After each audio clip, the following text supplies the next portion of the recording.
मित्रांनो, हिंगणघाटवरनं आपण जे 80 ससे आणले होते त्याचा व्हिडिओ तुम्ही नक्की बघितला असेलच. ते ससे बऱ्यापैकी डल होते, कारण की त्यांच्या अंगावरचे केस गेले होते. त्यामुळे ते आपण तसेच्या तसे ससे विकणे थोडं डिफिकल्ट होतं. त्यामुळे आम्ही काय केलं, त्या सशांचं मीठ पाठवलं. मुंबई पुण्यामध्ये जवळपास एक 50 किलोची रिक्वायरमेंट होती. तिथे आपले या 80 पैकी 50 ते 60 ससे आपण स्लॉटर केले आणि त्याचं मीठ पाठवलं. आणि जे उरलेले वरचे 30 रॅबिट होते ते आपण मग आपल्या शुक्रवारच्या डिलिव्हरीसाठी रेडी ठेवले. गुरुवारी मला तेजसचा फोन आला. निरीक्षाच्या फार्मवरती जवळपास एक 40 ससे आहेत जे आपल्याला काढायला हवेत. सो येस, मी लगेचच कामाला लागलो आणि निरीक्षावरनं 40 ससे घेऊन आलो. आणि आपल्या कुडाच्या फार्मवरती जवळपास एक 30 ते 35 रॅबिट होते. सो असं करून पूर्ण एक 100 सशांचं जुळवाजुळव झाली आणि आम्ही शुक्रवारच्या डिलिव्हरीसाठी रेडी झालो. सो आजच्या या व्हिडिओमध्ये तुम्हाला आपण या मागच्या शुक्रवारी जे 100 ससे पाठवले त्याचा व्हिडिओ पाहायला मिळणार आहे. सो या व्हिडिओचा आनंद घ्या.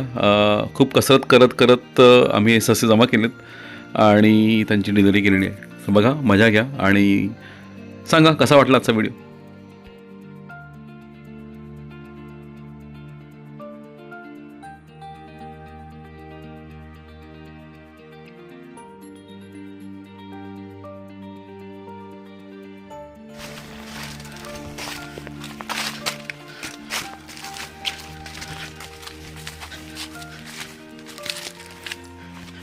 रॅबिट्स घेऊन कसरत करत चाललेलो आहोत.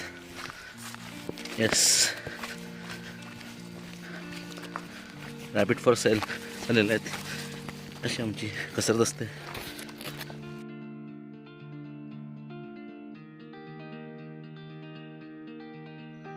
कुडाळावरती युवराजने आपले जे 30+ रॅबिट जे सरप्लस होते कुडाळ फार्मवरती ते क्रेटमध्ये भरायला सुरुवात केली, जेणेकरून आपण कुडाळ रेल्वे स्टेशनवरती ट्रेन यायच्या आधी लवकरात लवकर पोहोचू.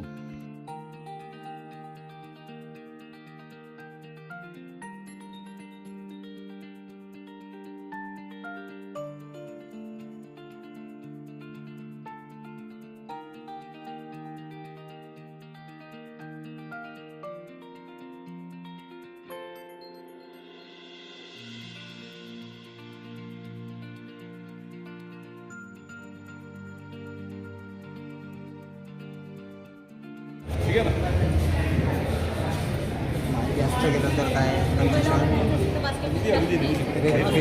10,000 वय काय सशे हां वय आहेत सध्या. ऑर्डर हो.